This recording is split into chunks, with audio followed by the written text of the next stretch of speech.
अगर क्लास 11 बर्बाद हुआ ना तो 12वीं बर्बाद होना तय है।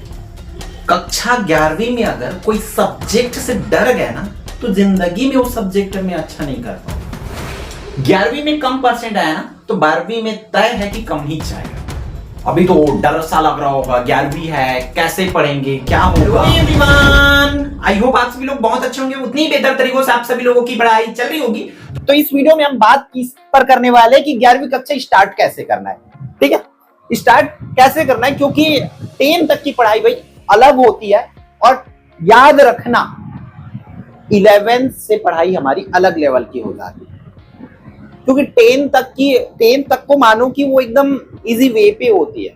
छोटी सी सिलेबस, इतू सी ब्लूप्रिंट, इतू सी क्वेश्चन पेपर, इतू सी पढ़ाई लगती है उसके लिए। बट यहाँ पर ना, यहाँ पर आपको अपनी माइंडसेट करना पड़ेगा कि यहाँ चीजें हमें ज्यादा मिलने वाली है, तो ज्यादा करना होगा तब जाके ज्यादा मिलेगा। ठीक है, तो कुछ कुछ पॉइंट्स हैं इस क्लास के लिए, वो याद रखना। जैसे कि स्टार्टिंग इंट्रो में आपने सुन रखे क्या चीज भाई, कि अगर क्या सच में 11th खराब होती तो 12th भी खराब होगी। हाँ भाई, क्योंकि 11th एक बेस है, अगर बेस खराब है तो घर का गिरना तो तय है, उसी तरीके से 12th का खराब होना भी तय है। क्योंकि अगर एक बार किसी सब्जेक्ट अगर समझ नहीं आ रहा, मान चलो आप पीसीएम लेके पढ़ रहे हो, physics chemistry math, physics chemistry दोनों में से किसी एक सब्जेक्ट के साथ अगर आपका तालमेल नहीं बैठ रहा है ना, दोनों में कोई एक सब्जेक्ट आपको एकदम भयंकर सा टेंशन लगेगा, तो समझो वो आपको जिंदगी भर उस सब्जेक्ट से आप छुटकारा नहीं पाओगे। हमेशा आपके दिमाग में वही रहेगा, अरे मेरे से तो केमिस्ट्री नहीं बनता भैया, मेरे से तो फिजिक्स नहीं बनता, मुझे फिजिक्स समझ नहीं आता। मैं बच्चों से मिला हूं तब बोलूं, मैं अपने खुद का नहीं बोलूं, मुझे खुद इस चीजों का एहसास हुआ है। और साथ ही साथ मैं बहुत से बच्चों को इस पर बोलते देखा हूं, सुनते देखा हूं, पूछा हूं कि क्या है ऐसा, तो यही रिस्पॉन्स आता है कि मुझे ये सब्जेक्ट हार्ड लगती है, ये हार्ड लगती है। क्यों?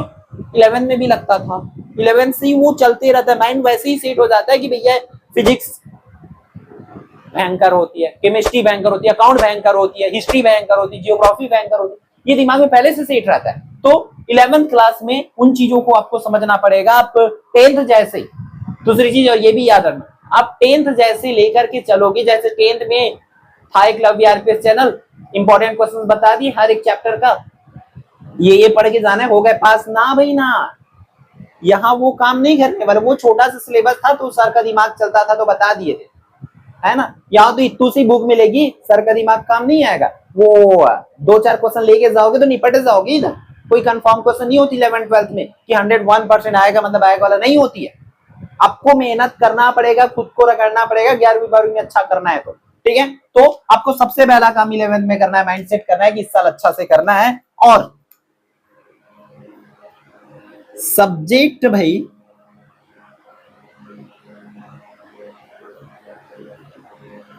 सब्जेक्ट सिलेक्शन जो है, ठीक है, सब्जेक्ट का जो बोल सकते हैं ले रहे हो, उसको आपको अभी से सोच समझ के लेना पड़ेगा। ऐसा नहीं कि भाई मेरा दोस्त बायो ले रहा है तो मैं भी लूंगा, ठीक है, मेरा ये वाली दोस्त साइंस ले रहा है, कॉमर्स ले रहा है तो कॉमर्स लूंगा, आर्ट ले रहा है तो आर्ट लूंगा ना। आपको अपना देखना, क्योंकि दोस्त आपको पास नहीं कराएंगे, नहीं कराएंगे वो पास। आपको खुद पढ़ना पड़ेगा, तो अपनी इंटरेस्ट पर देखना पड़ेगा। ठीक है, कि आप किस पर बेहतर हो, आपकी कौन सा सब्जेक्ट अच्छा लगता है। बेहतर ये होता है कि हम क्या बनना चाहते हैं, क्या करना चाहते हैं, उन चीजों को ध्यान पे रख के करना होता है। तो इस पर हमने बहुत सारे वीडियोस बना रखे कि क्या लेके पढ़ोगे, आर्ट्स लेके पढ़ोगे तो आपको क्या क्या जॉब मिल जाएगी, या कौन कौन से फील्ड में जा सकते हो, कॉमर्स लेके पढ़ते हो तो कौन कौन से फील्ड में जा सकते हो। हमने एवरीथिंग ऑलरेडी कंप्लीट करा रखी, बस जरूरत है आपको उन चीजों को देखने का, समझने का, करने का। ठीक है, तो सबसे पहला काम आपको सब्जेक्ट अच्छे से सेलेक्ट करना है कि हाँ मुझे ये लेना है। फिर आपको क्या करना है, दूसरी चीज, सब्जेक्ट लेने के बाद आपको स्टडी बुक्स आपको सेलेक्ट करना पड़ेगा।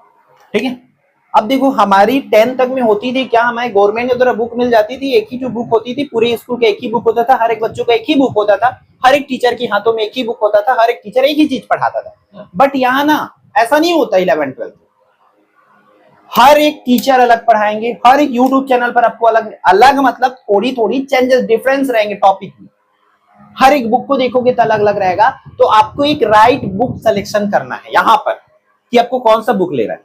तो मैं तो बोलूंगी बुक आप वही लो जिस बुक से आपके स्कूल में पढ़ाते हैं, है ना, स्कूल में पढ़ाते। ये नहीं कि अब मेरे से पूछ ली प्रबोध लू, नवबोध लू, एनसीईआरटी लू, क्या लू। अब तो एनसीईआरटी में प्रबोध नवबोध भी एनसीईआरटी पे ही बेस्ड होता है, ठीक है, बहुत ज्यादा उस पर डिफरेंट नहीं है क्योंकि वो उसी से ही लिया हुआ है, ठीक। तो प्रबोध ले, नवबोध ले, क्या ले करें, एनसीईआरटी ले, क्या ले। मेरे से पूछोगे मैं कुछ भी बता दूंगा, आप ले लिए। स्कूल में पता चल रहा मैं प्रबोध बोल दिया पढ़ा रहे नवबोध से, मैं एनसीईआरटी बोल दिया पढ़ा रहे नवबोध प्रबोध से, तो फिर उस टाइम आप उस केस में आपको उल्टा लगेगा। चीजें मतलब बहुत ज्यादा डिफरेंट नहीं होती है, बट आप वहां पर परेशान हो जाओगे, आपके दिमाग में यही रहेगा अरे बस मेरे पास तो दूसरा बुक है। इसलिए राइट बुक आपको सेलेक्ट करना है किसी भी सब्जेक्ट का। उसके लिए बेटर अच्छी चीजें होगी कि आप स्कूल से संपर्क करो, क्योंकि 11th की बात करूं ना, 11th किस लेवल की एग्जाम है, आपकी स्कूल लेवल की एग्जाम है, वहां पर बोर्ड कहीं काम नहीं करेगा। स्कूल लेवल की एग्जाम है, टीचर्स किस बुक पर ज्यादा बेहतर समझते हैं अपने आप को, क्योंकि टीचर बेहतर समझते उसी बुक से पढ़ाएंगे आपको। इसलिए बुक के लिए हमेशा स्कूल में जिस बुक को पढ़ाते हैं उसी बुक को रिफर करोगे। क्लियर है।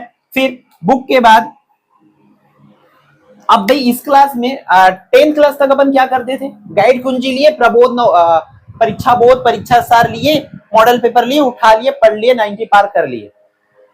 ऐसा यहां नहीं होगा, चीजों को समझो। यहां ऐसा नहीं होगा कि एक बुक से मतलब ऐसा प्रबोध नवबोध चीजें जैसा आता होगा ना, आता भी है तो वहां क्वेश्चन फंसे ना, ऐसा कुछ नहीं होगा। यहां पर आपको उन चीजों से बचना है, बर्डन से बचना है। इतनी मोटी मोटी तो बुक होती फिजिक्स, केमिस्ट्री, अर्थशास्त्र की, उतनी मोटी मोटी बुक से जब बचना है तो आपको करना क्या पड़ेगा, जो स्कूल या आप स्कूल में देखो या किसी कोचिंग ट्यूशन में जाते हो तो वहां का नोट, या तो फिर यूट्यूब का, है ना, यूट्यूब में इतने टीचर लगे हुए भाई आप लोगों के फ्यूचर बनाने के लिए, उन सब कहीं का भी हो एक जगह का एक प्रॉपर क्या करो, नोट बनाओ। मतलब देखो सब जगह से, लेकिन अपने आपके पास जो आपको समझ आ रही, जो चीजें आपको बेस्ट लग रही है उसका एक प्रॉपर नोट बना लो, ताकि वो इतनी मोटी बुक है जो है इतनी पतली सी हो जाए। तब आपको लगेगा क्या बुक को पढ़ने में ना आपकी दिमाग खराब हो जाएगी, क्या पढ़े कैसे करे। इसलिए आप अपने पास एक प्रॉपर नोट बना के रखो तो आपको एक आइडियाज मिलते जाएगी कि हाँ ये पढ़ना है। और यकीन मानो अगर आप अपने नोट्स तैयारी करोगे ना तो आपके अंदर की कॉन्फिडेंट अलग लेवल की रहेगी, आपको चीजें आसान लगेगा। बुक से पढ़ोगे तो भूल रहा है, क्या पढ़ रहे हैं, क्या याद हो रहा है, कुछ चीजें आपको समझ में नहीं रहेगा। बट अगर आप ये करते हो, नोट से पढ़ते हो, तो आपको बहुत बेनिफिट होने वाला है। इसलिए इन चीजों को, इन पॉइंट्स को याद रखना। और क्या, आप लोगों को रेगुलरिटी तो बना के रखना पड़ेगा बेटा, इसके बिना आप कुछ नहीं कर पाओगे, है ना। 10th में क्या करते थे, 10th में क्या किया आप लोग, लास्ट के 1 महीना पढ़े हो फिर भी 70 से 80% आए। मैं मानता हूँ, हजारों बच्चों की कमेंट देख लेना चैनल पर, भैया आपके चैनल से 1 महीना पढ़े और इतना परसेंट आया, 90% आ गया, सिर्फ 1 महीना सिर्फ इंपॉर्टेंट क्वेश्चन करके गया था, इतना।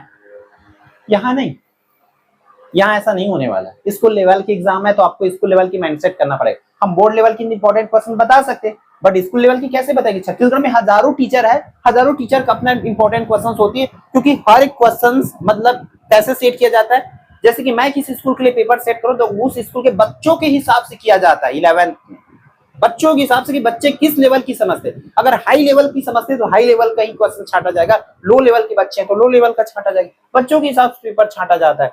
तो इसलिए रेगुलरिटी बना के रखो, तब तो जाके आप एग्जाम में क्लियर कर पाओगे। तो रेगुलर आपकी क्लासेस होनी चाहिए, रेगुलर क्लास होनी चाहिए, रेगुलर नोट बनाओ, है ना, रेगुलर प्रैक्टिस करो,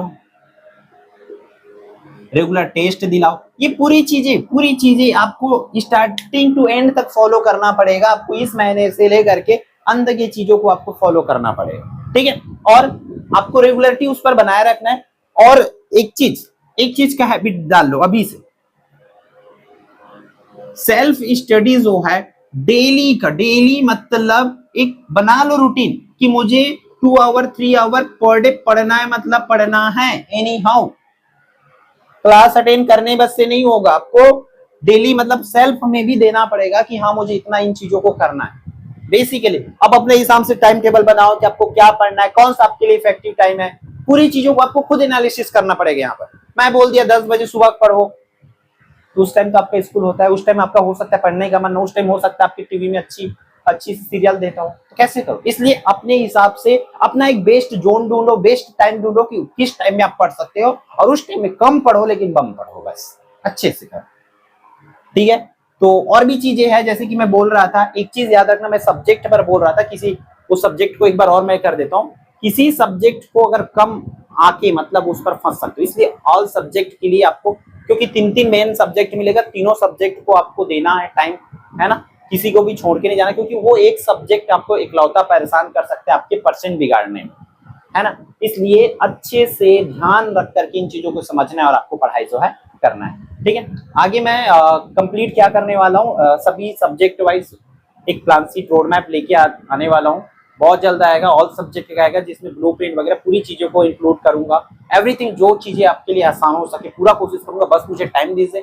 चैनल को ज्यादा से ज्यादा बच्चों तक शेयर करके रखो, बेल आइकन ऑन करके रखो, ताकि, क्योंकि लगातार तो वीडियोस नहीं आएगी, एक एक दो दिन के गैप नहीं आएगी, तो आपको वो वीडियो आपको मिल पाए, ठीक है। इस वीडियो में इतना ही, फिर हम मिलते हैं अगले इंपॉर्टेंट वीडियो में। जय जवाहर, जय छत्तीसगढ़।